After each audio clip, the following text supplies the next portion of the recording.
The blood dripped onto the wooden porch planks in fat crimson drops, and Quentin Morrison knew immediately that whoever owned those hands had pushed themselves far beyond what flesh could endure. He had been walking back from checking his trap lines in the mountains above Humboldt, Nevada, when he spotted the small homestead tucked into the valley below. The year was 1878, and most folks had learned to stay clear of the wild country where Quentin made his home. But this little plot of land looked like someone had staked a claim and refused to let go despite all sense telling them otherwise. The cabin was barely standing, the fence posts leaned at angles that defied physics, and the garden looked like it had been tended by someone with more determination than skill. But it was the woman at the well that stopped him in his tracks. She was slight, maybe 20 years old if he had to guess, with dark hair pulled back in a bun that had mostly come undone. Her dress was patched in a dozen places and hung loose on her frame like she had not eaten properly in weeks. But none of that registered as strongly as her hands. Even from a distance, Quentin could see the raw flesh, the bleeding fingers as she gripped the rope and hauled water up from the well with movements that spoke of pure stubborn will overriding the body's protests. He approached slowly, not wanting to startle her. His boots made enough noise on the rocky ground that she should have heard him, but she was so focused on her task that she did not look up until his shadow fell across the well. She gasped and stumbled backward, nearly dropping the bucket. Her eyes were wide and the color of storm clouds, and for a moment they just stared at each other. Quentin knew what he looked like to most folks, especially women who were not accustomed to mountain men. He stood well over 6 feet tall, with broad shoulders built from years of hauling traps and game through rough terrain.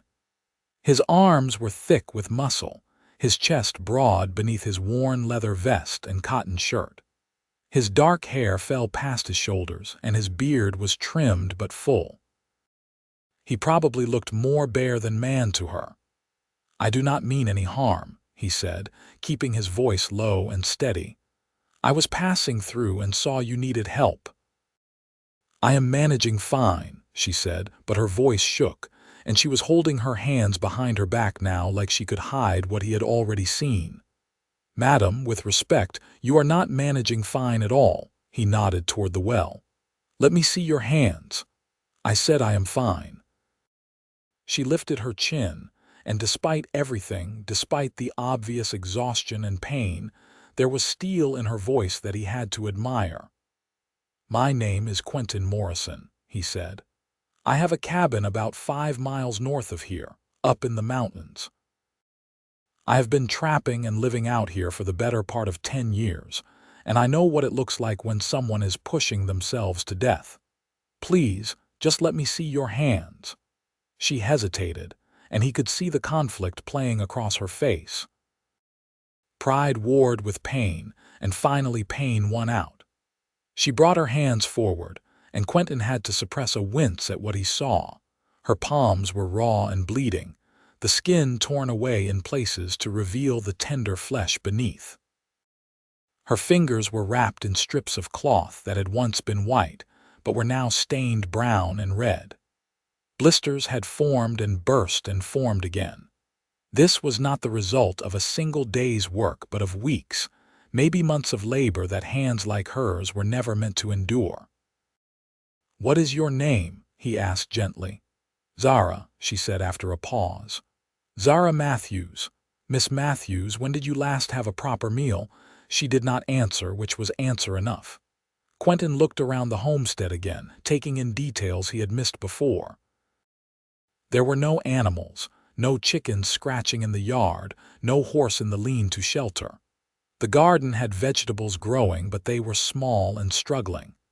The cabin door hung crooked on its hinges. "Where is your family?" he asked, though he suspected he knew the answer. "Dead," Zara said flatly. "Cholera took my parents and younger brother last spring. This was my father's claim. I have been working it alone since then." "For 6 months? By yourself?" I had no other choice. Her voice cracked slightly. If I leave, I lose the claim. My father spent everything we had to get this land. I cannot just abandon it. Quentin understood the desperation in her words. In 1878, a woman alone had precious few options, especially out here in Nevada where the land was harsh and unforgiving. But he also knew that determination alone would not save her. She was working herself to death, and if he walked away, he would be complicit in it. I am going to help you, he said simply. I do not need your help. But even as she said it, she swayed on her feet and Quentin moved quickly to catch her elbow and steady her. Yes, you do, and I am not taking no for an answer. He guided her toward the cabin. Come on. Let me bandage those hands properly, and then we are going to work out how to get you through the next few weeks without killing yourself. Zara tried to protest, but her body betrayed her. She leaned against him more heavily than she probably intended, and Quentin could feel how thin she had become through the fabric of her dress. When they reached the cabin, he had to lift the door slightly to get it to swing open properly. The interior was sparse but clean. A small table and 2 chairs, a narrow bed in one corner, a stove that had seen better days, and precious little else. There were shelves with a few dishes and some supplies, but not nearly enough to sustain someone through the coming winter. He settled her into one of the chairs and looked around. Do you have any clean cloth, salve or ointment of any kind? There is some cloth in the trunk by the bed, Zara said. She was watching him with a mixture of wariness and exhaustion. I do not have any salve. I used the last of it 2 weeks ago. Quentin nodded and retrieved the cloth. Then he went outside to his pack, which he had dropped by the well, and came back with a small tin. I make this myself, he explained. It is rendered bear fat mixed with herbs. Works better than anything you can buy in town. He pulled the other chair close to hers and sat down, then gently took her right hand in his. Up close, the damage was even worse than he had thought. He worked carefully, cleaning the wounds with water he heated on her stove, then applying the salve with a touch as light as he could manage. Zara hissed in pain but did not pull away. You have been hauling water, chopping wood, working the garden, and trying to maintain this whole place by yourself, he said as he worked. It was not a question. Yes, her voice was barely above a whisper. And the roof needs repairs, the door needs to be rehung, the fence is falling down, and you probably have not had time to hunt or fish even if you had the equipment for it. I manage. Zara. He looked up at her and their eyes met. You are not managing, you are surviving barely. There is no shame in accepting help. She looked away, and he saw her jaw tighten. You do not understand. If I show any weakness, if anyone in town thinks I cannot handle this claim, they will find a way to take it from me. There are men who have been waiting for me to fail since the day my family died. I understand more than you think, Quentin said quietly. He finished bandaging her right hand and moved to the left. But you cannot do this alone. Nobody could, man or woman. This land requires more than one person to work it properly. I have no money to hire help. I am not asking for money. He tied off the bandage and sat back. Here is what is going to happen. I am going to stay here for a week and do your chores while you rest and let your hands heal. I will fix what needs fixing, tend the garden, haul water, chop wood, all of it. You are going to eat proper meals and sleep, and by the end of the week, you will be strong enough to tell me if you truly want to keep this claim or if you want to consider other options. I cannot ask you to do that. You are not asking, I am offering. And before you argue more, you should know that I am a stubborn man, and once I have made up my mind about something, there is not much that will change it. He gave her a small smile. So you can either accept my help gracefully, or you can fight me on it and waste energy you do not have to spare. Your choice. Zara stared at him for a long moment, and Quentin could see the internal struggle playing out behind her eyes. Finally, she let out a long breath. "Why would you do this for a stranger?" "Because it is the right thing to do," he said simply. "And because I have been alone in these mountains for a long time, and I remember what it is like to be part of a community where people help each other. Maybe I have been away from that too long." She nodded slowly. 1 week, he agreed. "Now, when did you last eat?" "I had some cornmeal this morning." "That is not a meal, that is barely a snack." He stood up and moved to her shelves, taking stock of what she had. It was not much, but he could work with it. "I have some dried meat and other supplies in my pack. Between what I have and what you have here, I can make us a decent supper. You just sit there and rest." For a moment he thought she might argue again, but instead she just nodded and leaned back in the chair. The fact that she was not fighting him anymore told Quentin just how exhausted she truly was. He worked efficiently, pulling together a meal of beans, dried venison, and biscuits. It was simple fare, but it was hot and filling, and when he set a plate in front of Zara, he watched as her eyes widened slightly at the portion size. "I cannot eat all this," she said. "Try," he encouraged. "Your body needs fuel to heal." They ate in comfortable silence, and Quentin noticed that, despite her protests, Zara cleaned her plate. He made sure she had seconds and was satisfied to see some color returning to her pale cheeks by the time the meal was finished. "Thank you," she said quietly when they were done. "I cannot remember the last time someone cooked for me." "You are welcome." He started cleaning up the dishes.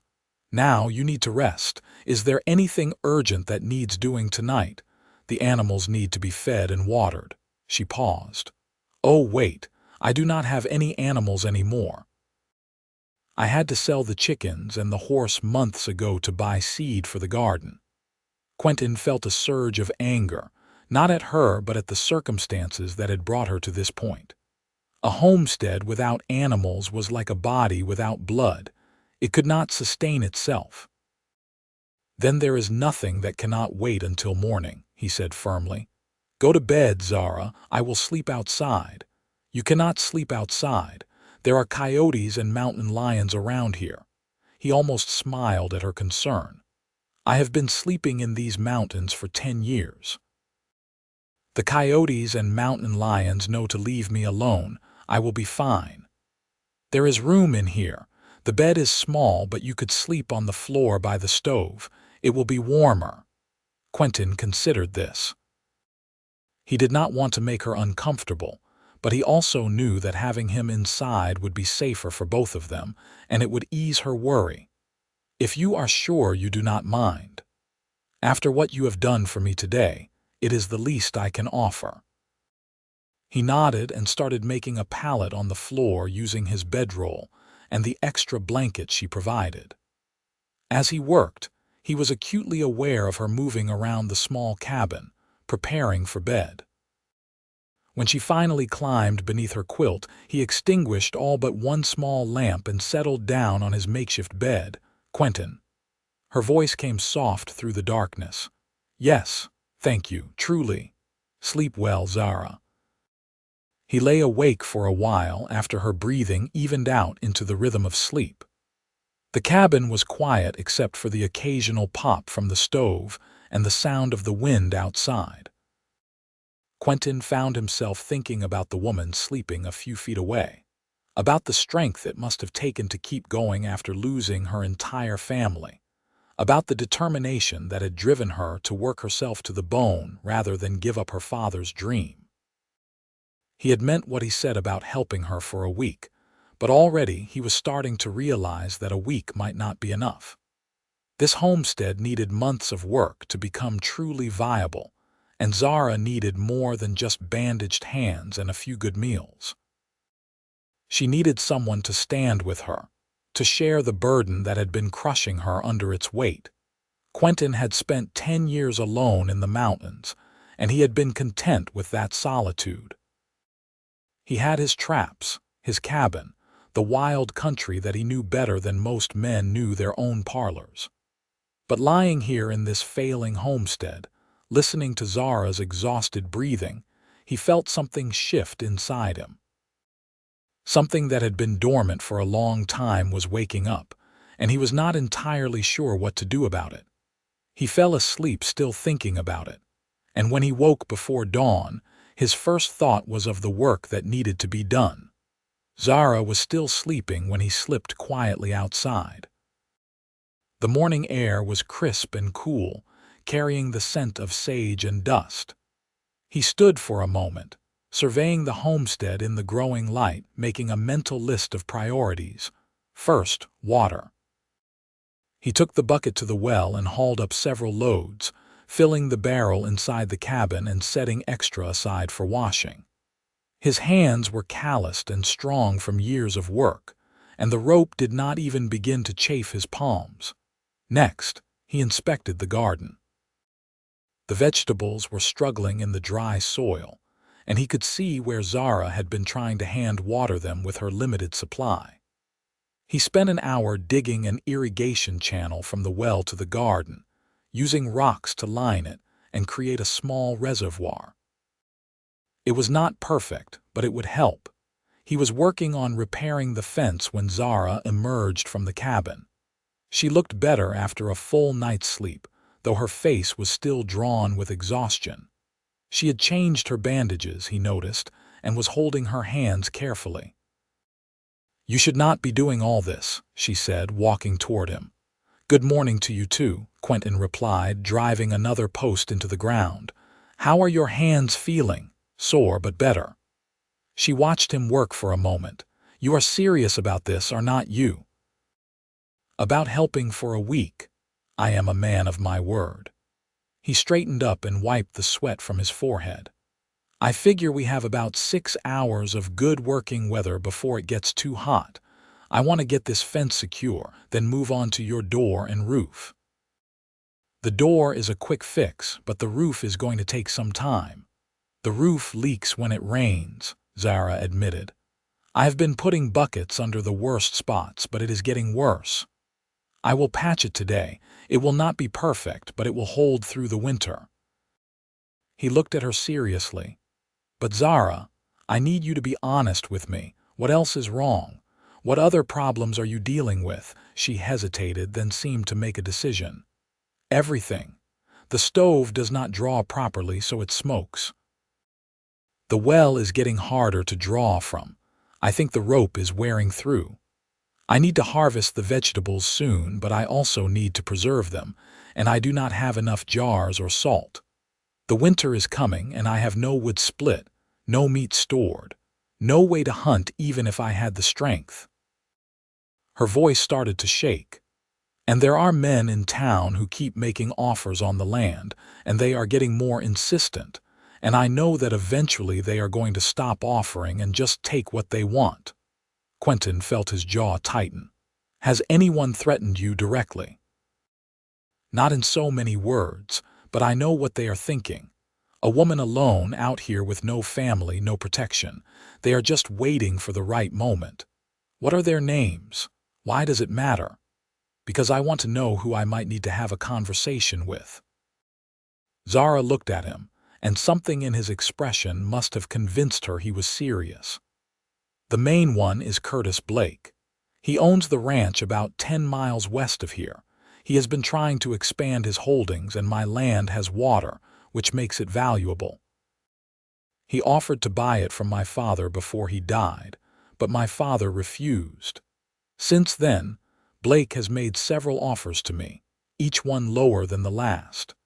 The last time he came by, about 2 weeks ago, he said I should accept his next offer because it would be the last one he made." Quentin filed that information away. Curtis Blake. He did not know the man personally, but he had heard the name in Humboldt. Blake was known as a hard man who usually got what he wanted one way or another. Has he done anything besides talk? "He had some of his men cut my fence once, and my horse disappeared shortly after. I cannot prove it was him, but the timing was suspicious." "All right." Quentin drove another post into the ground with more force than necessary. "Well, Curtis Blake does not know about me yet. And I suspect he is going to be less eager to push once he realizes you are not alone out here anymore." "But I am alone. You said yourself this is only for a week." He paused in his work and turned to face her fully. "Let us get through this week first, and then we can talk about what comes next. Right now, I need you to focus on resting and healing. Can you do that for me?" Zara nodded slowly. "What should I do while you are working? Can you cook?" "Of course I can cook. What kind of question is that?" He smiled at the indignation in her voice. "Then cook. Make us a good dinner. And maybe look through what you have, and make a list of what supplies you need most urgently. Tomorrow, I am going to ride into Humboldt and get some things we need for the repairs and for you. I told you, I do not have money to pay for supplies. And I told you I am not asking for money. Consider it an investment. An investment in what? In making sure this place does not fall down around your ears." He returned to working on the fence. "Now go on. Let me work and you rest those hands." She stood there for another moment, and Quentin could feel her eyes on him, studying him like she was trying to figure out whether to trust him completely. Finally, she turned and walked back to the cabin, and he let out a breath he had not realized he was holding. The day passed in hard physical labor. Quentin worked with the practiced efficiency of a man who had spent his life doing manual work. He finished the fence by midday, then moved on to repairing the cabin door. The hinges just needed to be reset, and he used some leather straps from his pack to reinforce them. By early afternoon, the door was swinging true. The roof was a bigger challenge. He had to climb up and inspect the damage, and it was worse than he had thought. Several of the wooden shingles were missing or rotted through, and the tar paper underneath was torn in multiple places. He spent the rest of the afternoon patching what he could with materials he found in the small shed behind the cabin. Zara came out periodically to check on him, always with the same conflicted expression on her face, like she could not quite believe he was actually doing all this. Each time, Quentin assured her he was fine and sent her back inside to rest. By the time the sun was starting to set, he had made significant progress. The roof would not leak anymore, at least not badly, and the door was fixed. The fence was secure. Tomorrow he would focus on the well and splitting wood for winter. When he climbed down from the roof, he found Zara had set out a meal on the small table outside the cabin. It was simple, just beans and cornbread, but she had used some of his dried herbs to season it, and it smelled wonderful. "This looks good," he said, settling down across from her. "It is nothing fancy. After a day of work like today, anything tastes good." He took a bite and nodded appreciatively. "You are a better cook than I am. If you have been eating your own cooking this whole time, at least you have not been suffering in that department." She almost smiled, and Quentin realized it was the first time he had seen anything close to a smile on her face. It transformed her features, softening the hard lines of stress and exhaustion, and he found himself wanting to see it again.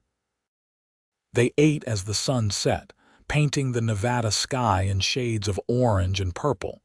The air cooled quickly once the sun went down, and Quentin noticed Zara shiver slightly. "Let us get you inside," he said. "It gets cold fast out here." She did not argue, and they moved into the cabin. Quentin built up the fire in the stove while Zara cleaned up from dinner. The domesticity of it struck him, how easily they had fallen into this rhythm of working together. It had been a long time since he had shared space with anyone like this. "Can I ask you something?" Zara said as she dried the dishes, "Of course." "Why do you live alone in the mountains? You said you have been up there for 10 years. What made you choose that life?" Quentin considered how much to tell her.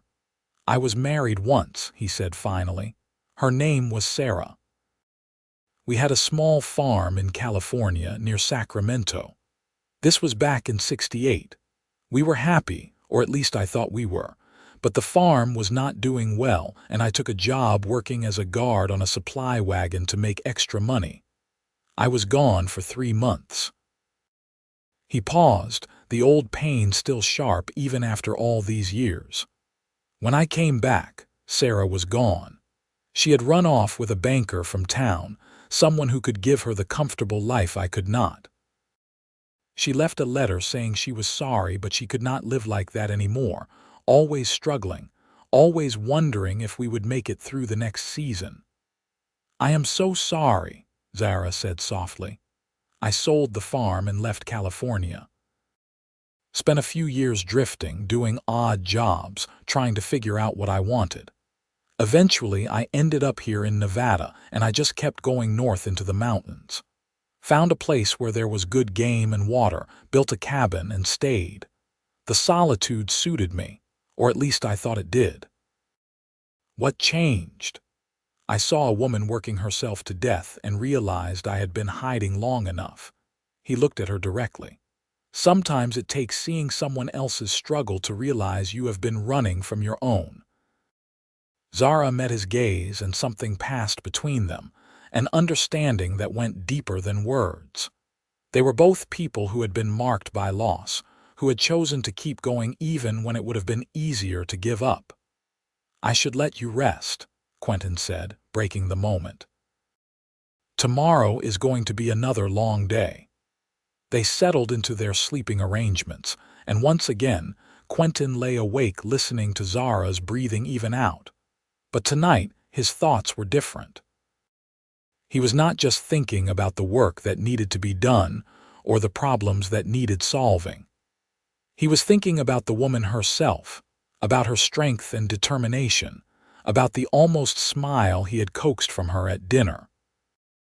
He was thinking that maybe, just maybe, a week was not going to be enough time at all. The next morning, Quentin woke before dawn again and headed out to check the well more thoroughly.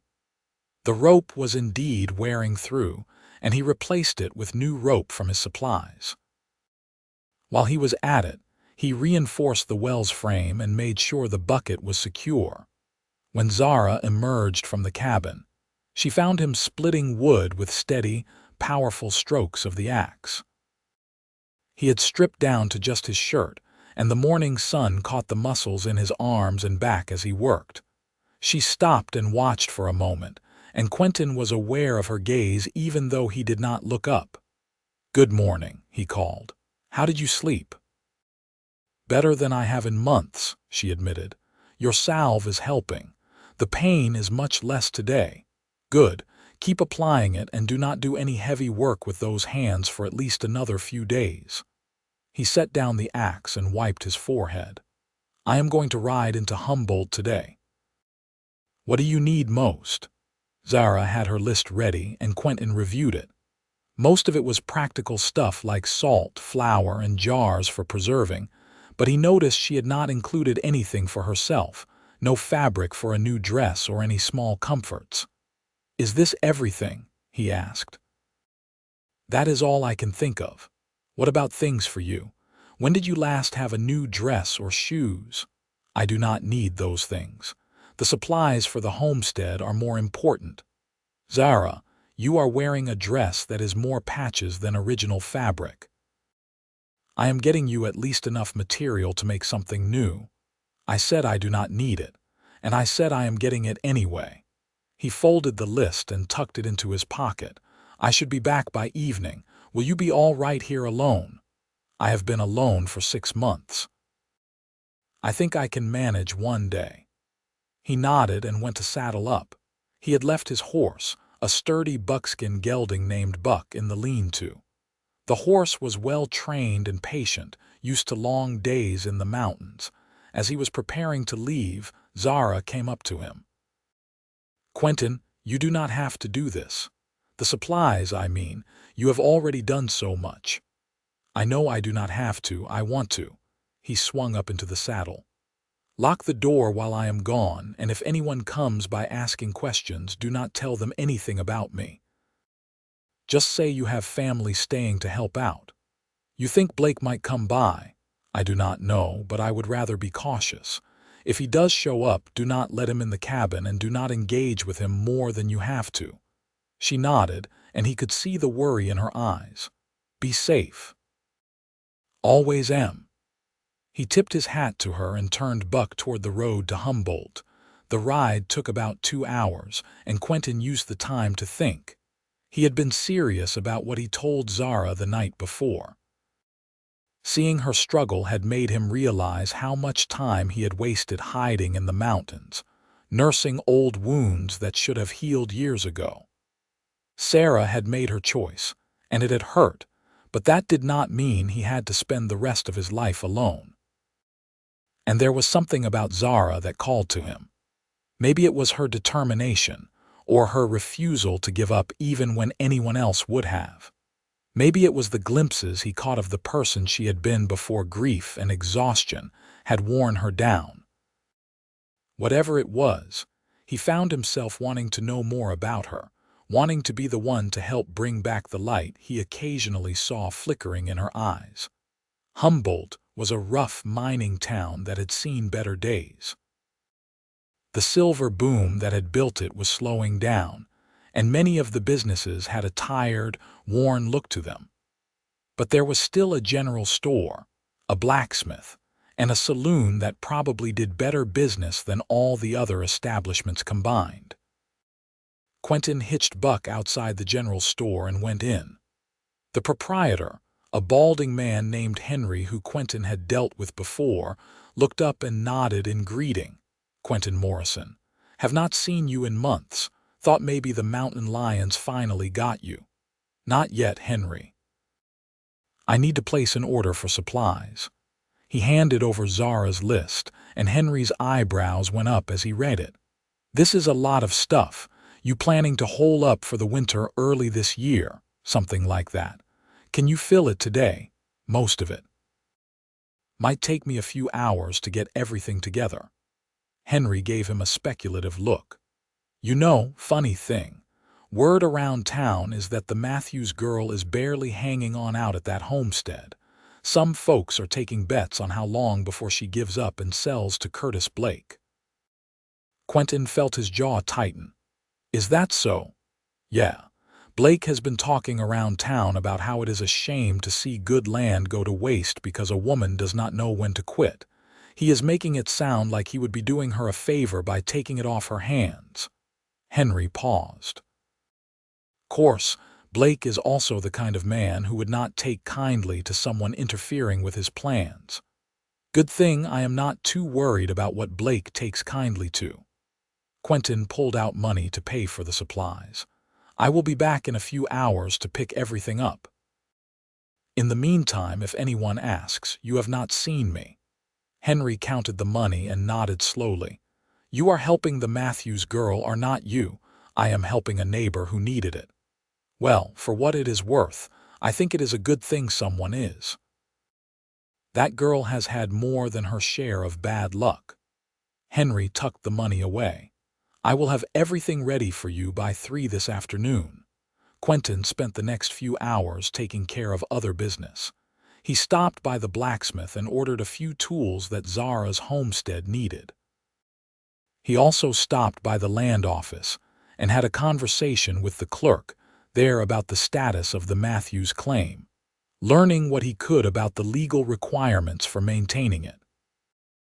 It was nearing 3 when he walked into the saloon for a drink and found himself face to face with Curtis Blake. Blake was a big man, not as tall as Quentin but thick through the middle, with a florid face and small eyes that constantly assessed everything around him.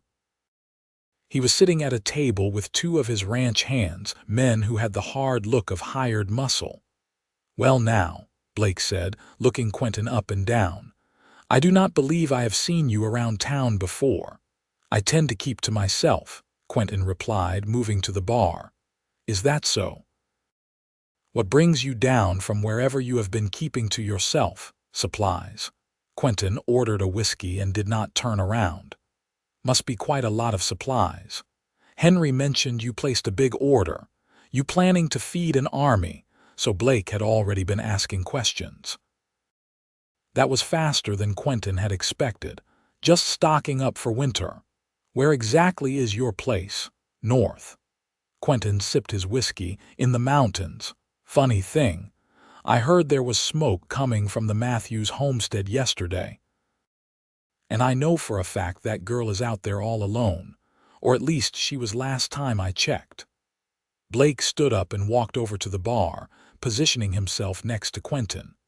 You would not happen to know anything about that, would you? Quentin turned to face him directly. If there is smoke coming from the Matthews place, I would guess it is because Miss Matthews is living there and using her stove. Do not play games with me. Are you staying out there? Why do you care where I am staying? Blake's face flushed darker. Because that land is about to be mine, and I do not appreciate squatters moving and thinking they can interfere. From what I understand, that land belongs to Miss Matthews, and she has no intention of selling it. The girl does not know what she wants. She is in over her head out there, and it is only a matter of time before she realizes it and accepts reality. Quentin set his glass down slowly. Here is the reality, Blake. That homestead belongs to Miss Matthews. It was legally filed and claimed, and she has been working it as required. She does not want to sell, which means you need to stop harassing her about it. Harassing? I have made her fair offers. Fair would be respecting her decision when she says no. Blake stepped closer, and his two men stood up from their table. I do not know who you think you are, coming into my town and telling me what to do, but you are making a mistake. A woman alone cannot hold that land. The law says a claim has to be properly worked and maintained. Come winter, when she cannot keep up with it, the claim will lapse and I will be there to file on it.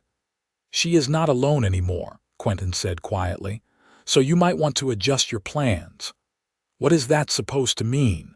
It means Miss Matthews has family helping her now. Family that is going to make sure that claim is worked and maintained properly. Family that is going to be very unhappy if you continue bothering her. Blake stared at him, and Quentin could see the calculation going on behind those small eyes. Finally, Blake laughed, though there was no humor in it.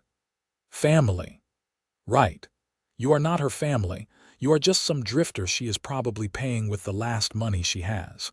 And when that runs out, you will drift on and she will be right back where she started. Believe what you want, Quentin said, but stay away from her. I would hate for there to be any misunderstandings. Is that a threat? It is friendly advice. The kind of advice one neighbor gives another. Blake's face had gone from red to purple. You are making an enemy of the wrong man. I have dealt with worse than you in these mountains. Quentin finished his whiskey and put money on the bar. Have a good day, Blake. He walked out of the saloon aware that Blake and his men were watching every step. Once outside, he took a deep breath and flexed his hands. That had not gone as well as he might have hoped, but at least Blake now knew that Zara was not alone.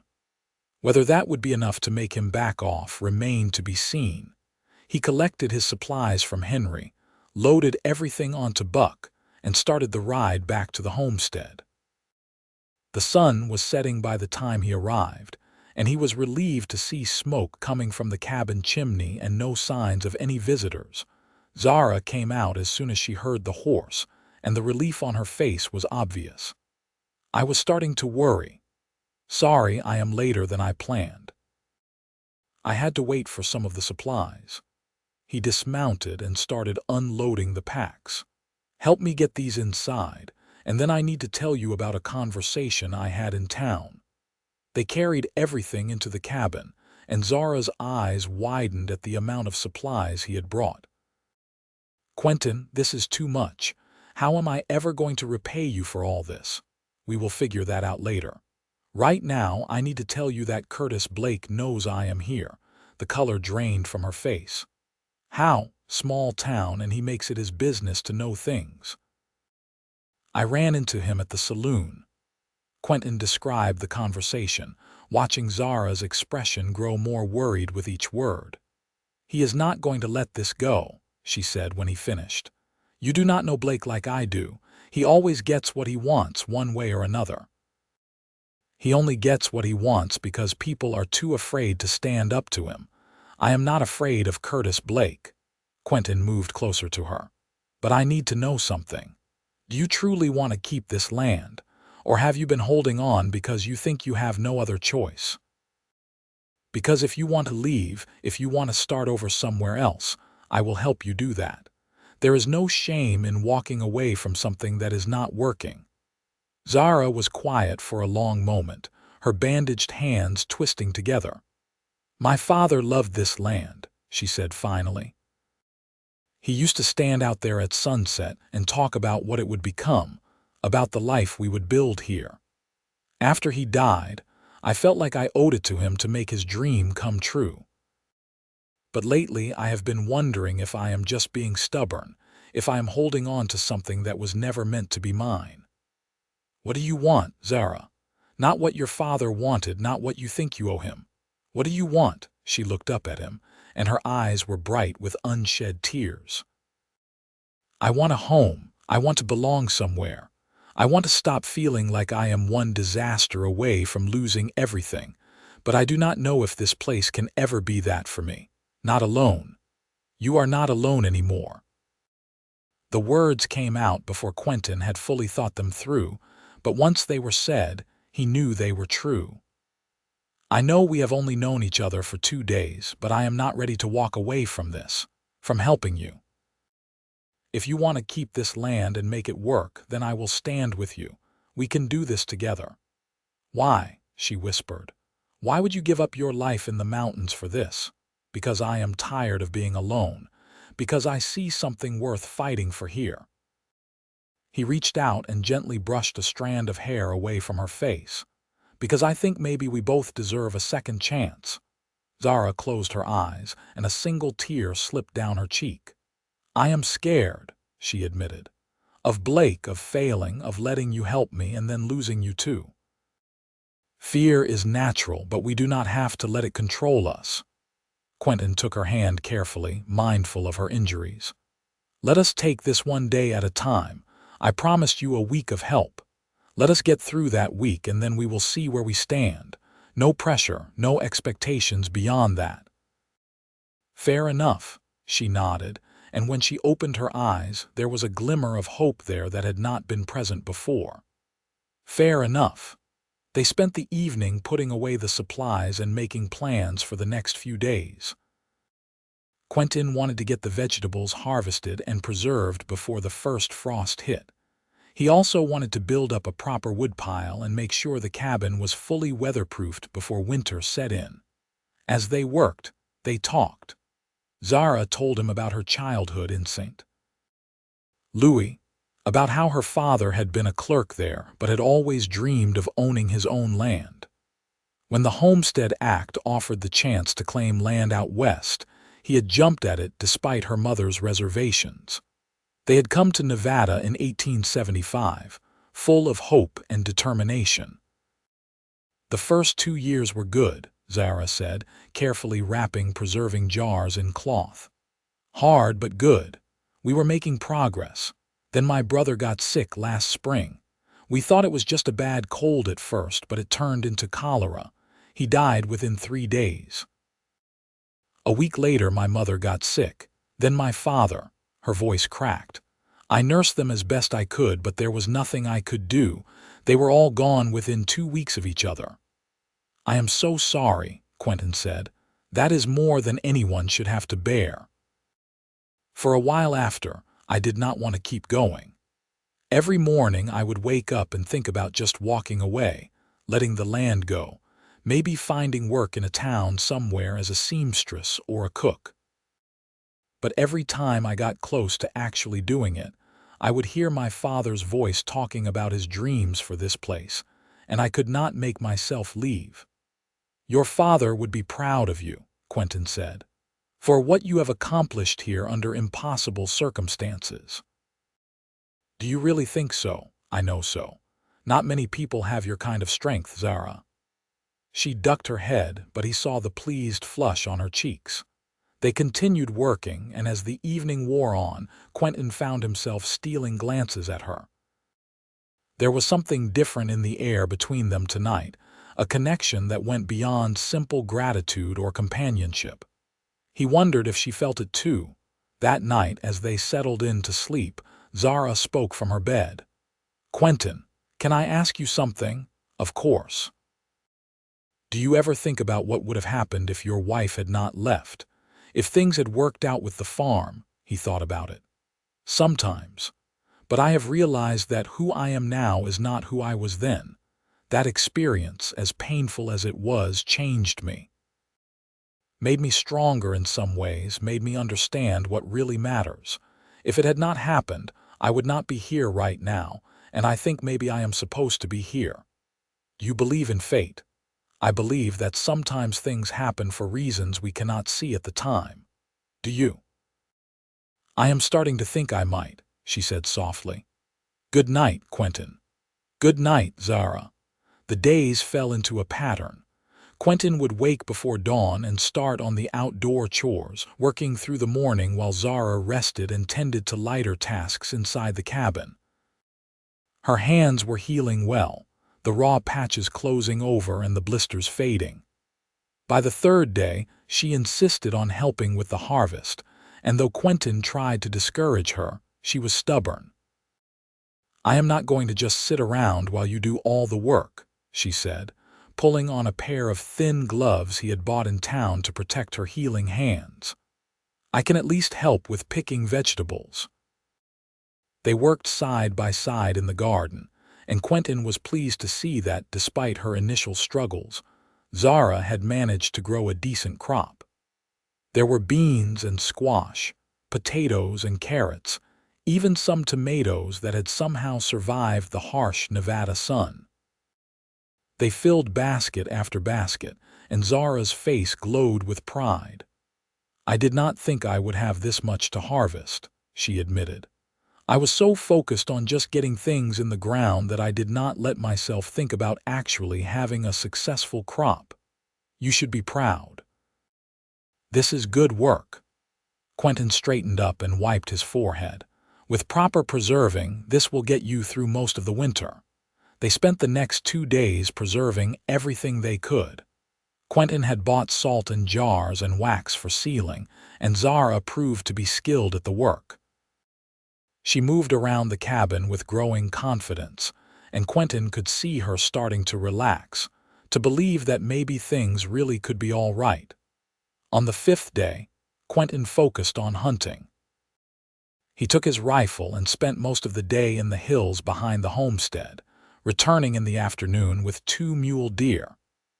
It was enough meat to last through the winter if properly smoked and preserved. Zara helped him dress the animals, and he was impressed by how she did not flinch from the bloody work. She had clearly done this before, though he suspected not on this scale or with hands as damaged as hers had been. "My father taught me," she explained when he commented on her skill. "He said that if we were going to live out here, we all needed to know how to handle every aspect of survival. I am glad he did. It made things easier after he was gone." They worked late into the evening, cutting the meat into strips for smoking and rendering the fat for cooking. It was hard, messy work, but there was something satisfying about it, about the way they worked together without needing to speak much, anticipating what the other needed. When they finally finished and cleaned up, they sat outside on the porch with cups of coffee, watching the stars come out. The night air was cool and clear, and the silence between them was comfortable. "We only have 2 more days in your week," Zara said quietly. "What happens after that?" Quentin had been thinking about this question constantly. "I suppose that depends on what you want to happen." "I want you to stay." The words came out in a rush, like she had been holding them back and could not contain them anymore. "I know I have no right to ask that. And I know you have your own life in the mountains. but these past 5 days have been the first time since my family died that I have felt like I was not completely alone in the world. And I am not ready for that feeling to end."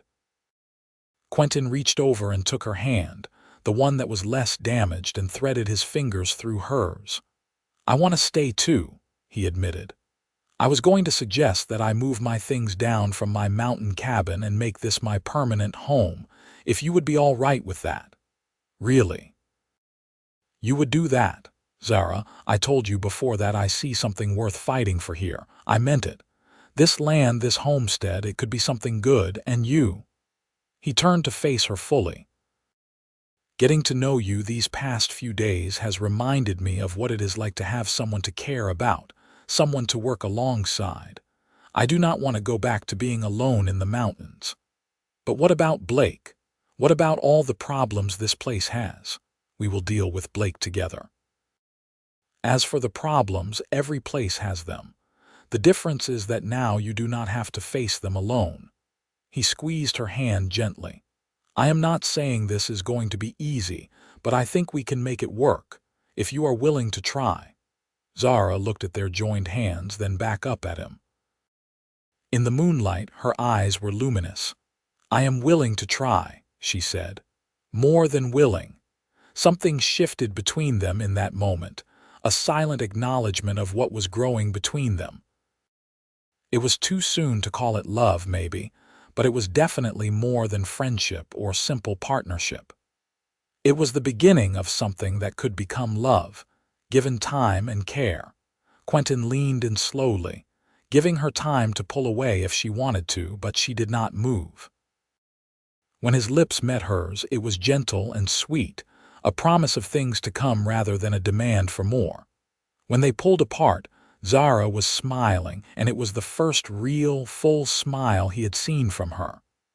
"I have wanted you to do that since yesterday," she admitted. "Why did not you say something?" "Because I was not sure if you felt the same way. You have been so kind and helpful, but I could not tell if it was just because you are a good man or because you felt something more." "It is both," Quentin said. "I try to be a good man. But what I feel for you goes beyond that. It started when I first saw you at that well, so determined to keep going despite everything. And it has grown stronger every day since." They sat there in the moonlight, hands clasped, talking quietly about the future they might build together. It was tentative and uncertain, but it was the first time in a long while that either of them had allowed themselves to hope for something better. The next morning, the 6th day, they woke to the sound of horses approaching. Quentin was up instantly, his hand going to the rifle he now kept near the door. Through the window, he saw Curtis Blake and 4 of his men riding up to the homestead. "Stay inside," he told Zara, but she shook her head. "This is my land. I will face him." They went out together, and Quentin positioned himself slightly in front of Zara, a subtle but clear message about protection. Blake pulled his horse to a stop about 10 feet from the porch and looked them over with undisguised hostility. "So the rumors are true," Blake said. "You have got yourself a protector, Miss Matthews." "This is my business, Blake," Zara said, her voice steady despite the fear Quentin could feel radiating from her. "You need to leave. I will leave after we have a conversation about the future of this land." Blake dismounted, and his men did the same. "You see, I have been thinking about what your friend said in town about you having family here now, and I realized something. You do not have any family. Your parents and brother are all dead. So this man here, whoever he is lying." "Family is not just about blood," Quentin said. "It is about the people who stand with you. Save the poetry. What I want to know is what gives you the right to interfere with legitimate business. What gives you the right to harass a woman who has made it clear she does not want to sell?" Blake's face flushed. "This land is being wasted. Look at this place. It is falling apart, barely producing anything. In my hands, this could be part of a thriving ranch operation." "It is producing just fine," Quentin countered. We just put away enough harvest to get through the winter, plus smoked meat and other supplies. This land is being worked exactly as the Homestead Act requires. For now. But what about next spring? What about next year? You think the two of you can really make a go of this place long term? That is our business, not yours. Blake took a step forward, and immediately his men shifted, hands moving toward their weapons. Quentin did not move, but his posture changed subtly, becoming more alert, more dangerous. The atmosphere grew tense, and Zara moved closer to Quentin. "Here is what is going to happen," Blake said. "I am going to make one more offer. $200 for this land, the cabin, and everything on it. That is more than fair given the condition of the place." "No," Zara said firmly. "I have told you before, this land is not for sale. You are making a mistake. The only mistake I made was being polite about refusing your previous offers. Let me be clear now. This land belongs to me. It was legally claimed by my father and passed to me upon his death. I am working it as required by law. I have no interest in selling it to you, not for $200 and not for $2,000. Is that clear enough?" Blake's eyes narrowed. "You are going to regret this decision." "Is that a threat?" Quentin asked quietly. "It is a prediction. This land is harsh, and accidents happen out here all the time. Fences get cut, wells get fouled, buildings catch fire. Would be a shame if something like that happened here." Quentin moved faster than Blake expected, closing the distance between them in 2 strides and getting right in the bigger man's face. "Let me make something clear to you, Blake. If anything happens to this homestead, if so much as one fence post gets damaged under suspicious circumstances, I am going to assume it was you, and I am going to respond accordingly. Do you understand me? You are threatening me in front of witnesses. I am promising you consequences if you continue to harass Miss Matthews. There is a difference." Quentin did not back down, and after a long moment, Blake was the one who looked away. "You have made an enemy today," Blake said, stepping back toward his horse. "I can live with that. Can you live with the knowledge that you are not going to get this land no matter what you do?" Blake mounted up, and his men followed suit. "We will see about that. Winter is coming, Morrison. A lot can happen during a long Nevada winter." They rode off, and Quentin and Zara stood watching until they were out of sight. Only then did Zara let out the breath she had been holding. "He is not going to stop," she said. "You heard him. He is planning something. Let him plan. We will be ready." Quentin put his arm around her shoulders, and she leaned into him. "But from now on, one of us needs to be alert at all times, especially at night, and I am going to set up some early warning systems around the perimeter." "What kind of systems?" "Tripwires with bells, things that will make noise if someone is sneaking around. Basic trapper tricks, but they will give us warning if Blake or his men try anything." They spent the rest of the day setting up the warning systems and making the homestead as secure as possible. Quentin also took time to teach Zara how to shoot properly with the rifle. She had basic knowledge, but he wanted to make sure she could defend herself if she needed to. "I do not want to kill anyone," she said, as they practiced shooting at targets he had set up. "Neither do I. But I want you to be able to protect yourself if I am not here. Blake is the kind of man who preys on weakness. The more capable you are, the less likely he is to try something." By the evening of the 6th day, Zara could hit a target reliably at 50 yards, and Quentin felt better about her safety.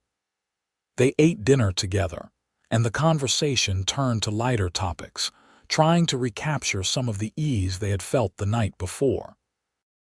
"Tell me about your cabin in the mountains," Zara said. "What is it like up there?" "Quiet. Beautiful. There is a meadow nearby where the elk come to graze in the early morning. In winter, the snow gets so deep you can barely see out the windows, but the silence is incredible." He paused. "I thought I wanted that silence forever, but now I realize I was just hiding from the world. You think you will miss it, parts of it maybe, but I am ready for something new, for a life that includes other people, that includes you." Zara reached across the table and took his hand. "I am glad you found me at that well," she said softly. "I do not know what would have happened if you had not come along when you did. I am glad, too, more than you know." On the 7th day, Quentin's promised week, they spent the morning finishing the last of the preparations for winter. The woodpile was stacked high, the cabin was weatherproofed, and all the supplies were properly stored. By midday, there was no more urgent work to be done. They stood together looking out over the homestead, and Quentin felt a sense of satisfaction. In just 7 days, they had transformed this place from a struggling, failing claim into something that had a real chance of success. "You did it," Zara said, turning to look at him. "Everything you promised when you first arrived. You bandaged my hands, you did my chores for a week, and you fixed everything that was broken." "We did it," Quentin corrected. "This was not just me. You were part of this too. My hands are healed now." She held them up, showing him the new pink skin where the worst of the damage had been. "And the homestead is in better shape than it has ever been. If you wanted to leave now to go back to your mountains, I would understand. You have fulfilled your promise." "Is that what you want, for me to leave?" "No." She stepped closer to him. "But I need to know that you are staying because you want to, not because you feel obligated." Quentin took her face in his hands, looking into those storm-gray eyes that had haunted him since the first moment he saw them. "I am staying because this is where I want to be. Because you are who I want to be with, not out of obligation but out of choice, my choice." "Are you sure? Because this is not going to be easy. Blake is not going to give up, and there will be hard winters and difficult times." "I am sure. I have never been more sure of anything in my life." He kissed her, and this time there was more heat in it, more promise. When they pulled apart, they were both breathless. "So what now?" Zara asked. "What do we do next?" "Well, I need to go get my things from the mountain cabin and close it up for the winter. That will take a few days. And we should probably talk about the future, about what this arrangement between us looks like." "What do you want it to look like?" Quentin took a breath. He had been thinking about this for days, turning it over in his mind, and he knew what he wanted. The question was whether it was too soon to say it. "I want to marry you," he said finally. "I know we have only known each other a week, and I know that is crazy and fast and probably foolish. But I am 34 years old, Zara. I know what I want, and I want to build a life with you. If you need time to think about it, I understand, but that is where I hope this is heading." Zara stared at him, and for a moment he worried he had pushed too hard, moved too fast. Then she started to smile, and it grew into a grin that lit up her whole face. "Yes," she said. "Yes, I will marry you. You are right that it is crazy and fast, but I do not care. These past 7 days have been the happiest I have been in over a year, and I do not want to lose that. I do not want to lose you." Quentin swept her up in his arms and spun her around, both of them laughing with the pure joy of it. When he set her down, they were both grinning like fools. "We should do it soon," he said, "before winter sets in. That way it is legal and official, and Blake cannot claim you are out here alone." "How soon?" "Next week. I can get my things from the cabin, we can ride into Humboldt and get married at the courthouse, and be back here before the first snow." "Next week," Zara agreed. "That gives me just enough time to make myself a new dress from the fabric you bought." They spent the rest of the day making plans, giddy with the decision they had made. That night, Quentin slept on his bedroll by the stove one last time, but it felt different now. He was not a guest helping out for a week. He was going to be Zara's husband, and this cabin was going to be his home. The next morning he saddled up Buck and prepared to ride to his mountain cabin. "I will be back in 3 days," he told Zara. "4 at most. Will you be all right here alone? I will be fine. I have the rifle and I know how to use it now. And if Blake or anyone else shows up, I will tell them my husband is away on business and will be back soon. I like the sound of that. Your husband. He kissed her goodbye, lingering over it. Bar the door at night and do not take any chances. I promise. Now go. Before I decide, I cannot let you leave. The ride to his mountain cabin took most of the day, and when Quentin arrived, the place felt strange and empty. He had lived here for 10 years, had thought of it as home, but now it just felt like a shelter, a place where he had been hiding from life. He spent the next 2 days packing up everything essential and making arrangements to close up the cabin for the winter. He would come back periodically to check on it, and maybe they would use it sometimes when they needed to get away or when he was running his trap lines. But it would not be his primary home anymore. On the third morning, he loaded everything onto Buck and started back toward the homestead. He was about halfway there when he saw smoke rising in the distance, coming from the direction of Zara's land. His heart stopped.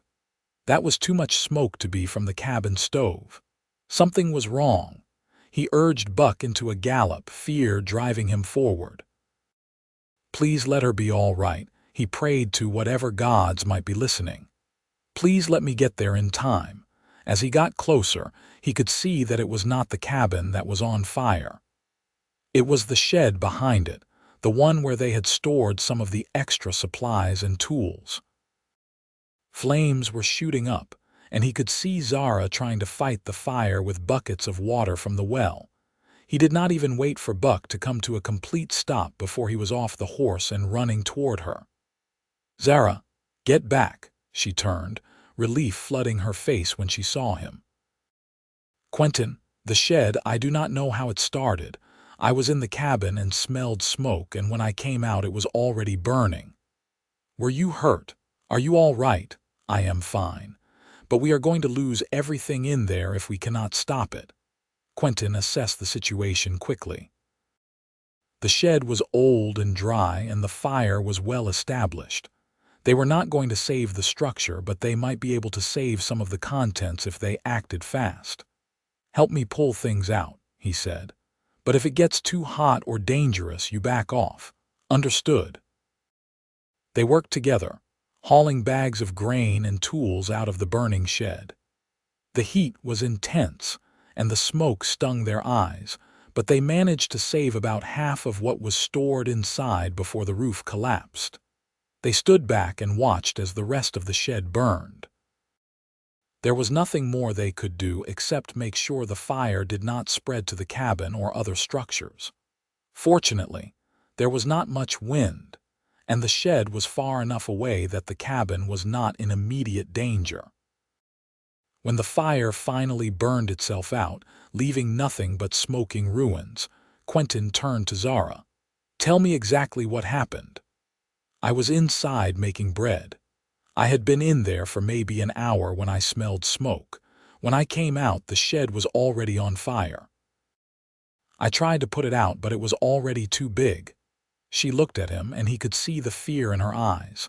This was Blake, was not it? He did this. Probably. But we cannot prove it. Quentin walked around the remains of the shed, looking for any clues. He found what he was looking for near the back corner, the remnants of an oil-soaked rag and the smell of kerosene. He definitely did this, Quentin said, holding up the evidence.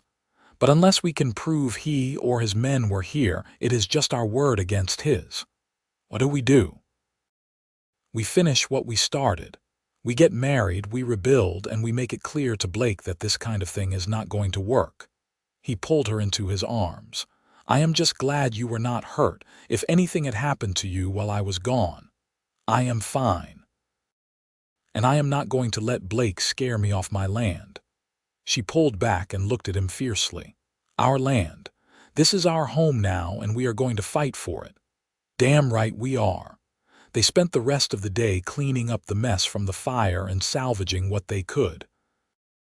Quentin was grateful they had already stored most of the winter supplies in the cabin itself, so the loss was not as devastating as it could have been. But it was still a setback, and it was a clear message from Blake that he was not done causing trouble. That evening, as they sat in the cabin eating dinner, Zara asked, "Do you think he will try something else before we can get married?" "Possibly. That is why I think we should go into town tomorrow instead of waiting. Get married now, make it legal, and then we come back here and deal with whatever Blake throws at us as a united front." "Tomorrow, but I have not finished my dress." "Wear what you have. You would look beautiful in a flour sack, Zara. The dress does not matter. What matters is making sure this claim is secure and that you have legal protection." She nodded slowly. "You are right. Let us do it tomorrow." They left at dawn the next morning, both riding Buck since Zara's horse was long gone. It was a long ride, and they did not talk much, both lost in their own thoughts about what they were about to do. Humboldt looked the same as it had a week ago, but Quentin felt like a different person. He was no longer a lonely mountain man with no ties to anyone. He was about to become a husband, a partner, someone with responsibilities and connections to another human being. They went straight to the courthouse, and the clerk there, a tired-looking man named Peterson, looked up in surprise when they walked in. "We want to get married," Quentin said simply. "What do we need to do?" Peterson blinked. "Well, you need a license and you need to wait 3 days after filing for it. We do not have 3 days. Can we pay extra to expedite it?" "That is not really how it works. There are laws." Quentin leaned on the counter. "Look, Mr. Peterson. Miss Matthews here has been harassed by Curtis Blake for months. Yesterday, someone burned down her shed, and we strongly suspect it was Blake or his men. She needs the legal protection that marriage will provide, and we need it now. Is there any way to make this happen today?" Peterson looked between them, clearly uncomfortable. "Blake, you said? Curtis Blake?" "Yes, do you know him?" "Everyone knows Curtis Blake, and everyone knows he usually gets what he wants." Peterson drummed his fingers on the desk. "If I expedite this and Blake finds out I helped you, it could make trouble for me. And if you do not help us and something worse happens to Miss Matthews, how will you feel about that?" Quentin pulled out a gold coin and set it on the counter. "For your trouble and your discretion." Peterson looked at the coin, then at Zara's determined face, and finally nodded. "All right. I will need some information from both of you and then I can file the license. Judge Hendricks is in the building today. If you can convince him to perform the ceremony without the waiting period, I will process the paperwork immediately." They filled out the necessary forms, and then Peterson directed them to Judge Hendricks' office.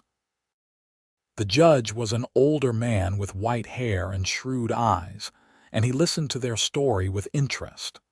"So Blake is at it again," the judge said when they finished. "I have had my suspicions about some of his land acquisitions over the years, but proving anything has been difficult.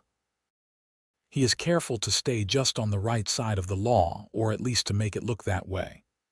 "Will you marry us today?" Zara asked. "Please. I know it is irregular, but I am afraid of what might happen if we wait." Judge Hendricks studied them both for a long moment. "How long have you two known each other?" "1 week," Quentin admitted, "but I have never been more certain of anything in my life." "That is either very foolish or very romantic, possibly both." The judge stood up. "All right, I will marry you, but I want to be clear about something. Marriage is a serious commitment, and if you are doing this just to protect the land claim, you need to understand that you are entering into a legal and binding contract with each other." "We understand," Zara said. "And we are not just doing this for the land. We want to be married. The timing is urgent, but the decision is not. Good enough for me. Let us get this done." The ceremony was simple and quick, performed in the judge's office with Peterson serving as witness. There were no flowers, no music, no guests. Just Quentin and Zara standing before the judge, holding hands and speaking the vows that would bind them together. When Judge Hendricks pronounced them husband and wife, Quentin kissed Zara gently, and it felt right in a way that his first marriage never had. This was not about practicality or convenience or trying to build something on shaky foundations. This was about two people who had found each other at exactly the right moment and were choosing to face the future together. They left the courthouse as Mr. and Mrs. Morrison, and Quentin felt a fierce protective pride surge through him. Zara was his wife now, and he would protect her and their land with everything he had. They stopped by the general store to file their marriage certificate with Henry, ensuring there would be a public record in town. Henry congratulated them, and Quentin noticed the man's relief. "Glad to see you two making it official," Henry said. "Blake was in here yesterday, asking questions about whether anyone had seen Miss Matthews lately. I told him I had not heard anything, but I could tell he was planning something." "He already did something," Quentin said. "Burned down our shed. We found evidence of kerosene." Henry's face darkened. "That man goes too far. You should report it to the sheriff." "And say what?" "We do not have proof it was Blake specifically, just evidence that someone set the fire deliberately." "Still, you should make a report. Create a paper trail. If Blake keeps causing trouble, it will help to have documentation." That was good advice, so they went to the sheriff's office next. The sheriff, a portly man named Dawson, took their report but did not seem particularly interested in investigating. "Could have been anyone," Dawson said. "Drifters may be looking for something to steal." "It was not drifters," Quentin said flatly. "It was arson, and we know who is behind it." "Do you have proof?" "Just the evidence of kerosene, and the fact that Curtis Blake has been harassing my wife for months about selling her land." Dawson's expression grew uncomfortable. "Curtis Blake is a respected member of this community. I cannot go accusing him of crimes without solid evidence." "We are not asking you to accuse him.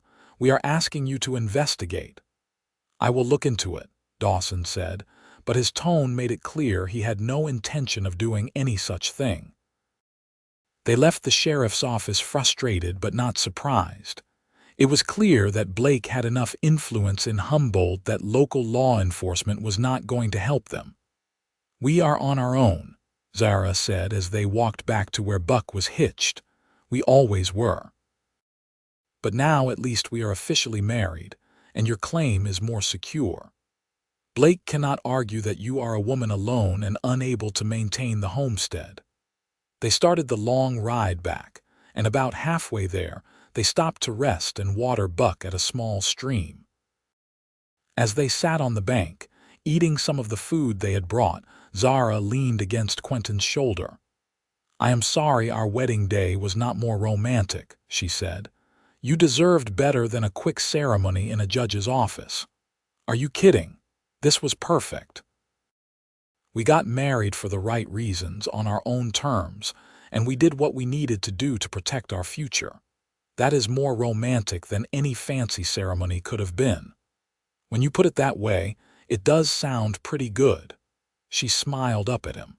"I am glad I married you, Quentin Morrison." "I am glad you married me too, Mrs. Morrison." They kissed in the shade of the cottonwood trees, with the sound of the stream bubbling nearby and the Nevada sun warm on their backs.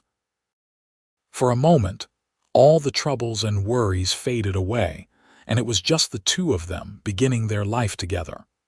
When they arrived back at the homestead that evening, everything was as they had left it. Quentin did a thorough check of the property while Zara started dinner, and he was relieved to find no new damage or signs of intruders. That night, as they prepared for bed, there was an awkward moment when they both realized that the sleeping arrangements had changed. They were married now, and it would be strange for Quentin to sleep on the floor while his wife slept alone in the bed. "The bed is small," Zara said, "but we can both fit if we do not mind being close." "I do not mind at all." Quentin extinguished the lamps and they climbed into bed together. It was indeed small, and they had to lie pressed against each other, but neither of them complained. "This is nice," Zara whispered in the darkness. "I have not shared a bed with anyone since my mother died. I forgot how comforting it is to not be alone in the night." Quentin wrapped his arms around her, and she settled against his chest with a contented sigh. "You are never going to be alone again," he promised. "I am here, and I am not going anywhere." They fell asleep like that, and for the first time in years, Quentin did not wake up once during the night. He slept soundly, deeply, the sleep of a man who was finally home. The next few weeks fell into a comfortable routine. They worked together during the days, continuing to improve the homestead and prepare for winter. Quentin started rebuilding the shed, and Zara worked on preserving the last of the garden produce and preparing for the cold months ahead. There were no more incidents like the fire, but they remained vigilant. Quentin's warning system stayed in place, and they made sure one of them was always alert to potential threats. As they worked, they also got to know each other better. They shared stories from their pasts, their hopes for the future, the small details that make up a life. Quentin learned that Zara loved to read, but had not had access to books since leaving St. Louis. He made a mental note to get her some books when they next went to town. Zara learned that Quentin had a talent for carving wood, and had spent many long winter evenings in his mountain cabin creating intricate figurines of animals. She asked if he would teach her, and they spent several evenings with their heads bent together over pieces of wood, her hands guided by his as she learned the basic techniques.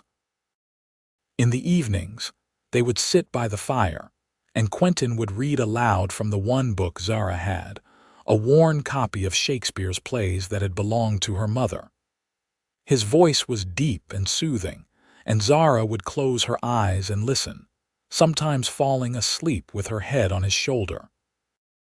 Their relationship deepened physically as well. The initial awkwardness faded, and they came together with a passion that surprised them both. Quentin was careful and gentle, always mindful of Zara's comfort, and she responded with an enthusiasm that made him feel like the luckiest man alive. One morning, about a month after their marriage, they woke to find the first snow falling. It was early November and winter had arrived in earnest. They stood on the porch together, watching the white flakes drift down, and Quentin felt a profound sense of peace. "We made it," Zara said softly. "We actually made it to winter. The homestead is secure, we have food and supplies, and we are together." "We did," Quentin agreed, "and we are going to keep making it day after day, year after year. Do you think Blake will give up now?" "Now that we are married and have proven we can maintain the claim, I do not know. Men like Blake do not give up easily. But I think the worst is behind us. He has made his move and we survived it. If he tries anything else, it will be more obvious, and even Sheriff Dawson will have to take notice." As if summoned by their conversation, they spotted riders approaching through the snow. Quentin immediately went inside for his rifle, but as the riders got closer, he relaxed slightly. It was not Blake and his men. It was Henry from the general store and two other men Quentin did not recognize. "Hello," Henry called out as they approached. "Hope you do not mind us coming by unannounced." "What brings you out here in this weather?" Quentin asked, stepping off the porch. "Well, we heard about what happened with your shed and about you two getting married. Some of us folks in town got to talking, and we decided it was about time someone stood up to Curtis Blake." Henry dismounted and gestured to the other men. "This here is Thomas Reed and William Carter. They both have homesteads south of town, and they have both had run-ins with Blake over the years." Thomas Reed, a lean man with gray hair, nodded in greeting. "Blake tried to buy my land 3 years ago. When I refused, I had a series of accidents. My well got fouled, my fences got cut, and one of my horses broke a leg under mysterious circumstances. I could not prove anything, but I knew it was him. Same with me, William Carter added. He was younger, maybe 30, with red hair and a weathered face. Blake wanted my water rights. I would not sell, and suddenly I was having problems with everything. Finally, I gave in and sold to him just to stop the harassment.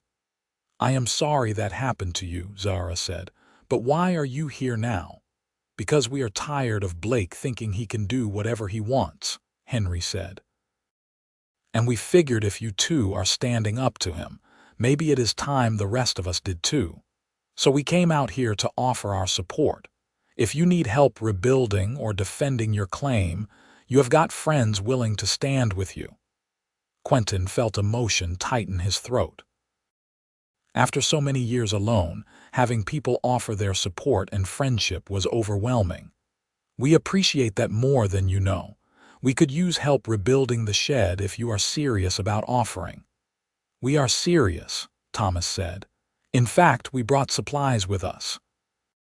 Figured if we all worked together, we could have that shed rebuilt in a few days. And that was exactly what they did. For the next 3 days, the group of men worked together, cutting lumber, framing walls, and putting up a new shed that was bigger and sturdier than the original. Zara kept everyone fed with hearty meals, and the homestead rang with the sound of hammering and laughter. On the final day, as they were putting the finishing touches on the roof, Curtis Blake rode up with his men. He pulled his horse to a stop and looked at the scene before him with obvious displeasure. "Quite a party you have got here," Blake said. "Just neighbors helping neighbors," Quentin replied, climbing down from the roof. Thomas, William, and Henry came to stand beside him, and Blake's expression grew darker as he realized he was facing not just Quentin but several men. "I heard you two got married," Blake said, looking at Zara, who had come out of the cabin. "Congratulations. Though I have to say, it seems awfully convenient. 1 week you are alone and struggling, and the next you have got a husband and a group of men helping you rebuild." "There is nothing convenient about it," Zara said. "I married Quentin because I love him. And if people want to help us rebuild after someone burned down our shed, that is their business. You keep mentioning that fire like you think I had something to do with it." "I do not think anything, I know." Quentin stepped forward. "We found evidence of arson. And before you deny it, you should know that we have filed a report with the sheriff. If anything else happens to our property, there is going to be an investigation whether Dawson wants to do it or not." "Is that so?" Blake looked at the other men. "And all of you are willing to make enemies with me over this?" "We are willing to stand up for what is right," Henry said. "You have been bullying people in this county for too long, Blake. It is time it stopped." Blake's face flushed red. "You are all making a mistake. I am the biggest employer in this county. I have friends in the territorial government. You think you can just band together and oppose me without consequences?" "We are not opposing you," Thomas said. "We are just supporting our neighbors. If you have got a problem with that, maybe you need to take a look at why people feel the need to band together against you in the first place." For a moment, it looked like Blake might try to escalate the situation. His hand moved toward the gun at his hip, and his men tensed. But then he seemed to realize that he was outnumbered, and that any violence here would be witnessed by multiple people who could testify against him. "This is not over," Blake said finally. He wheeled his horse around and rode off, his men following. When they were gone, William let out a long breath. "Well, that was tense. Do you think he will really back off?" Zara asked. "I think he is going to think twice before trying anything else," Henry said. "He knows now that you are not alone and that the community is watching. That is not going to stop him completely, but it will make him more careful." Over the next few weeks, as winter settled in fully, There were no more incidents. The new shed stood strong, and the homestead weathered the early snows without any problems. Quentin continued to improve the property, and Zara settled into her role as a wife with growing confidence. In late November, Henry rode out with supplies and news from town. Blake sold his ranch, Henry announced, packed up and left Nevada altogether. Word is he is heading to California to try his luck there. Quentin and Zara exchanged stunned looks. "Are you serious?" Zara asked. "Dead serious." Apparently, he realized that with the community turning against him and you two successfully maintaining your claim, he was not going to get what he wanted here. So he decided to cut his losses and move on. "I cannot believe it," Zara said. "After all that, he just left." "Men like Blake always move on eventually," Henry said. "They look for easy targets. Once you stood up to him and showed you were not going to be pushed around, you stopped being an easy target." After Henry left, Quentin and Zara stood on their porch, looking out at their land covered in snow. The mountains rose in the distance and smoke curled from their chimney. It looked peaceful and beautiful, and most importantly, it was theirs. "We really did it," Zara said, leaning into Quentin's embrace. "We saved the homestead. We did more than that. We built a home." Quentin kissed the top of her head. "And we are going to keep building it together for the rest of our lives." Winter passed in a blur of quiet domesticity. They spent long evenings by the fire, talking and reading and simply enjoying each other's company. Quentin taught Zara how to tan hides and cure meat properly. Zara taught Quentin how to bake bread and make preserves. They learned each other's rhythms and habits, the small accommodations that couples make as they build a life together. In February, Zara realized she was pregnant. She told Quentin one evening after dinner, nervous about his reaction, but his face lit up with joy. "A baby," he said, pulling her into his arms. "We are going to have a baby in late summer, I think. Are you happy about it?" Happy does not even begin to cover it. He held her carefully, like she was made of glass. "We are going to be a family, Zara. A real family." The pregnancy progressed smoothly, and as the weather warmed and spring arrived, Quentin became even more protective than usual.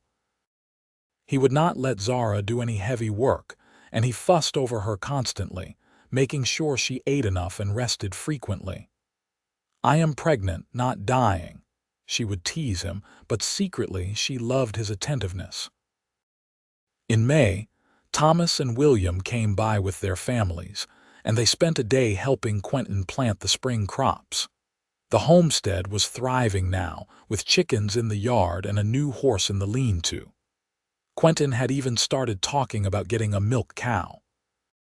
"You have really turned this place around," Thomas said as they worked. "Your father would be proud, Zara." "I hope so, but I could not have done any of this without Quentin." She smiled at her husband, who was working nearby. "He saved me in more ways than one." The baby, a boy they named Daniel after Zara's father, was born in late August during a thunderstorm. Quentin delivered him with the help of a midwife from town, and when he held his son for the first time, tears streamed down his face. "He is perfect," Quentin whispered, looking down at the tiny face. "Absolutely perfect." Zara, exhausted but glowing, smiled up at them. "We made him together, just like we made this life." Daniel was a healthy, happy baby, and he thrived under the care of his doting parents. Quentin proved to be a natural father, gentle and patient, and Zara loved watching him with their son. The first year of Daniel's life passed quickly. The homestead continued to prosper, and Quentin expanded their operation, adding more land and livestock. They became respected members of the Humboldt community, known for their hard work and willingness to help their neighbors. On the anniversary of the day Quentin had first seen Zara at the well, they stood together on their porch, watching Daniel toddle around the yard, chasing chickens. "Do you ever think about how different our lives would be if you had not stopped that day?" Zara asked. "All the time. I think about how close I came to just passing by, to deciding it was not my business." Quentin pulled her close. "I am so grateful I stopped, that I saw you and decided to help. It changed everything for me, for both of us." She looked up at him. "I was so close to giving up, Quentin. If you had come even a week later, I do not know if I would have made it. You saved my life. And you gave me a reason to stop hiding from mine. We saved each other." 2 years later, they had a daughter they named Sarah, after Quentin's first wife. It was Zara's idea, and when she suggested it, Quentin was moved beyond words. "She was part of your life," Zara said. "And even though things did not work out between you, she is part of what made you who you are. I do not mind honoring that. You are an extraordinary woman, Zara Morrison.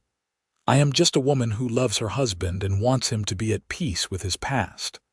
Sarah was born on a clear spring morning, and she had her mother's gray eyes and her father's dark hair. She was a quiet, thoughtful baby, unlike her rambunctious older brother. As the years passed, the Morrison homestead became known as one of the most successful in the area. Quentin's mountain skills and Zara's determination combined to create something special, and other homesteaders often came to them for advice. They had 2 more children over the next few years, another son named James and a daughter named Catherine. The cabin had to be expanded twice to accommodate their growing family, and eventually they built a new, larger house on the property, saving the original cabin as a guest house. Quentin never completely gave up his mountain ways. Several times a year, he would take Daniel and later the other children up to his old cabin to teach them about trapping and wilderness survival. Zara would sometimes come along, and they would spend a few days in the mountains, remembering the solitary man Quentin had been and marveling at how much had changed. On their 10th wedding anniversary, Quentin surprised Zara with a gold ring. He had commissioned it from a jeweler in Carson City, and it was engraved with the date they met and the words "forever together." "I should have given you a ring when we got married," he said, slipping it onto her finger. "We were in such a rush that I did not think about it." "I did not need a ring then, and I do not need one now," Zara said, though her eyes were bright with tears. "But I love it. Thank you." They kissed in the parlor of their home, surrounded by the evidence of the life they had built together. Photographs of their children lined the mantel, and through the window they could see their land stretching out under the Nevada sun. "You ever regret it?" Quentin asked. "Marrying a stranger after knowing him for only a week?" "Not for a single second. It was the best decision I ever made." She touched his face gently. "You came into my life when I needed you most, and you have been my partner, my protector, and my best friend ever since. How could I possibly regret that? I just want to make sure you are happy, that this life is what you wanted." "This life is better than anything I could have imagined for myself. We have 4 beautiful children, a thriving homestead, friends, and community. And most importantly, we have each other. I could not ask for anything more." As the sun set over their land, painting the sky in shades of orange and purple that reminded them both of that first dinner they had shared together, Quentin and Zara sat on their porch, hands clasped, watching their children play in the yard. Daniel, now 10, was teaching his younger siblings how to milk the cow. He was patient and careful, showing James the proper technique while Sarah and Catherine watched with interest. It was the same kind of patient teaching that Quentin had shown Zara all those years ago, and seeing it reflected in their son made both parents smile. "We did good," Quentin said softly. "We did very good," Zara agreed. As darkness fell and the stars came out, they called their children inside for dinner. The house was filled with laughter and conversation, the sounds of a family that was happy and secure. This was what they had fought for, what they had built together through hard work and determination and love. Later that night, after the children were in bed, Quentin and Zara lay together in the room they shared, the moonlight streaming through the window. "You remember that first night?" Zara asked. "When you slept on the floor by the stove and I was in that narrow bed?" "Of course I remember. I barely slept because I kept thinking about the woman in the bed and wondering what I was getting myself into. And now I cannot imagine sleeping anywhere but beside you. You are my home, Zara, more than this house or this land. You are what makes everything else meaningful." "I love you, Quentin Morrison. I have loved you since that first day when you saw my bleeding hands and decided to help a stranger instead of walking away. I love you too, and I will keep loving you every day for the rest of my life." They fell asleep wrapped in each other's arms, the way they had every night for 10 years, and would continue to do for many years to come. As the years rolled on, the Morrison family continued to thrive.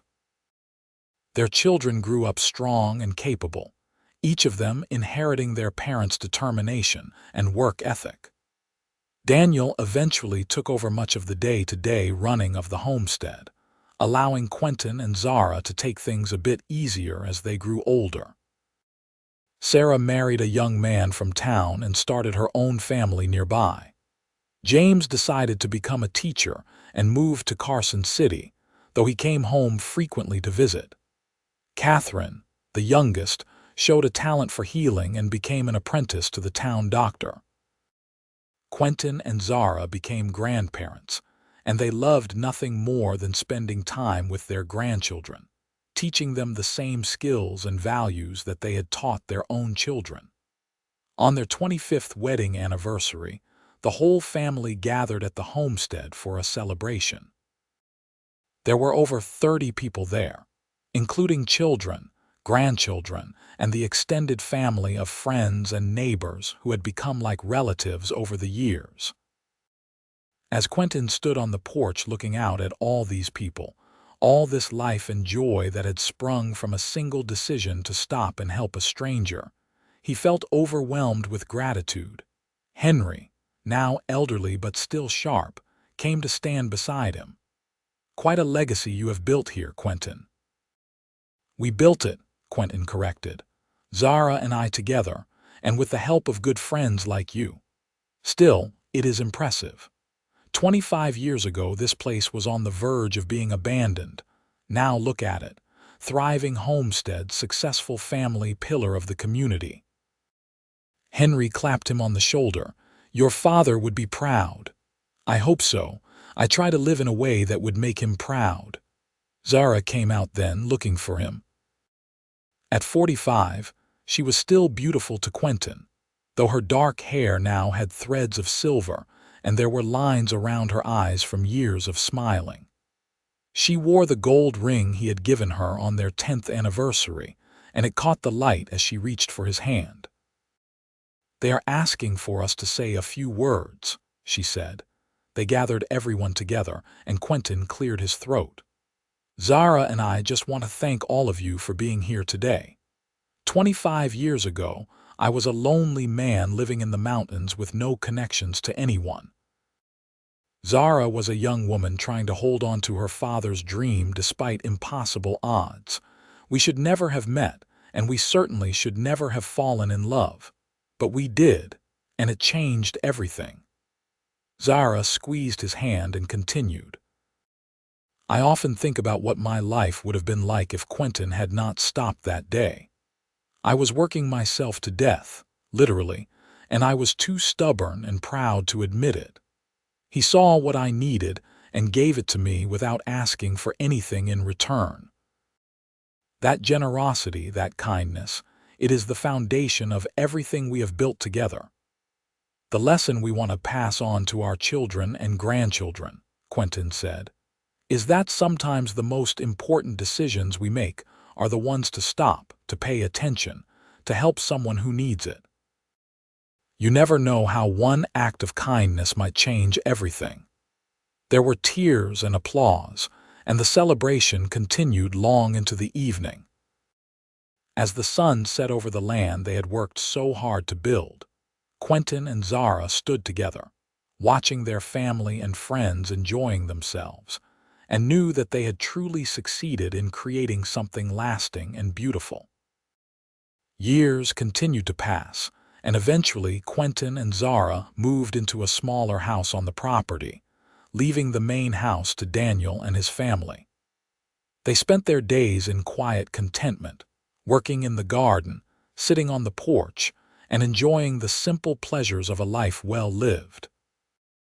On the morning of their 40th wedding anniversary, Quentin woke to find Zara already awake, looking at him with the same gray eyes that had captured his attention all those years ago. "Good morning, my love," she said softly. "Good morning. 40 years. Can you believe it?" "Sometimes yes, sometimes no. It has gone so quickly, but at the same time I can barely remember what life was like before you." "I know exactly what you mean," he pulled her close. "Any regrets? Not a single one.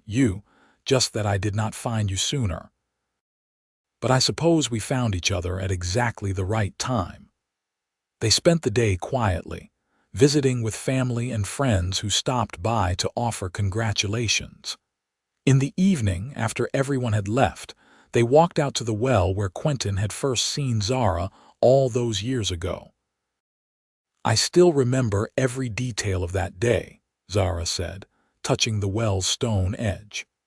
"How exhausted I was, how much my hands hurt, how I looked up and saw this mountain man standing there looking at me with concern and determination. I remember thinking I had never seen anyone work so hard or look so close to breaking," Quentin said. "And I remember knowing that I could not just walk away, that I had to help you even though I did not know you at all. Best decision you ever made, without question. That decision led to everything else. Our marriage, our children, this life we have built. All of it came from that one moment when I chose to stop and offer help to a stranger."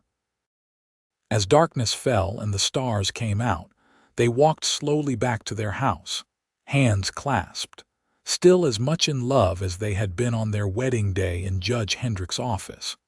Quentin Morrison lived to be 78 years old, and Zara was by his side until the very end. He passed away peacefully in his sleep one spring morning, and Zara held his hand as he took his last breath. At his funeral, their children and grandchildren spoke about a man who had been strong and kind, who had taught them the value of hard work and the importance of helping others. They told the story of how he had seen a woman with bleeding hands and had bandaged them, how he had done her chores for a week and ended up staying for 43 years. Zara lived for 3 more years after Quentin's death, and though she missed him terribly, she found comfort in the family they had created together and the legacy they had built. She spent her final years surrounded by children and grandchildren, secure in the knowledge that the homestead her father had dreamed of had not only survived but thrived. When she passed away at the age of 78, she was buried beside Quentin in the small cemetery on the hill overlooking their land. Their gravestone bore both their names and a simple inscription: "Together they built a home, together they rest." The Morrison homestead continued to thrive for generations, passed down from parent to child, each generation adding their own improvements while maintaining the strong foundation that Quentin and Zara had established. The story of how it all began, with a mountain man who saw a woman in need and chose to help, became family legend, told and retold to each new generation. And sometimes, on quiet evenings when the light is just right, people say you can see 2 figures standing together by the old well, hands clasped, looking out over the land they loved and protected. Whether it is just a trick of the light or something more, no one can say for certain. But the story of Quentin and Zara Morrison and the love that saved them both lives on.